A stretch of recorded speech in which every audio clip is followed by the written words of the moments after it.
అటు తరువాత నేను చూడగా సాక్ష్యపు గుడార సంబంధమైన ఆలయము పరలోకమందు తెరువబడెను. ప్రకటన గ్రంథము 15వ అధ్యాయం 5వ వచనం.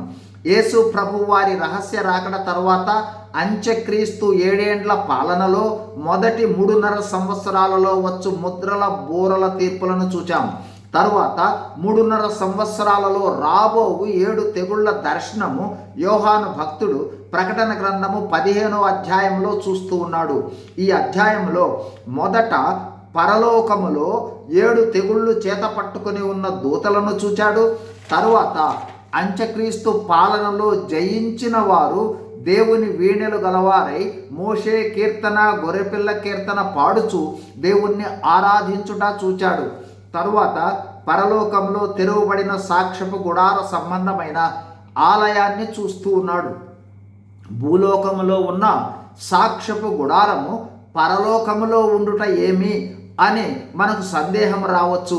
అయితే హెబ్రీ 8:5 ప్రకారము ఈ లోకములోని ప్రత్యక్ష గుడారమే పరలోకములో ఉన్న సాక్ష్యపు గుడారపు మాదిరి అని గ్రహించాలి.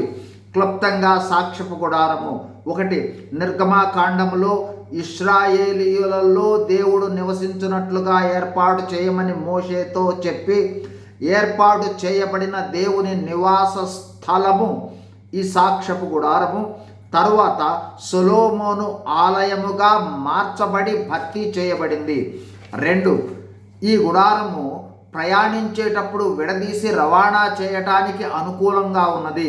3 దైవిక ప్రమాణాలతో పరలోక గుడార ప్రమాణాలతో ఏర్పాటు చేయబడినది. 4 ఈ మందిరము 3 భాగాలుగా ఉంటుంది. 1 ఆవరణము, 2 పరిశుద్ధ స్థలము, 3 అతి పరిశుద్ధ స్థలము. ప్రతి భాగానికి 1 ద్వారము చొప్పున మొత్తము 3 ద్వారాలు ఉంటాయి. 5 ఆవరణములో ఇత్తడి గంగాళము, ఇత్తడి బలిపీఠములు ఉంటాయి. 6 పరిశుద్ధ స్థలములో బంగారు దీపస్తంభము, దానికి ఎదురుగా సన్నిధి రొట్టెల బల్ల మరియు ఆ 2వ భాగములో బంగారు ధూప వేదిక ఉంటుంది. 7 అతి పరిశుద్ధ స్థలము. ఈ అతి పరిశుద్ధ స్థలములో దేవుని మందసము ఉంటుంది.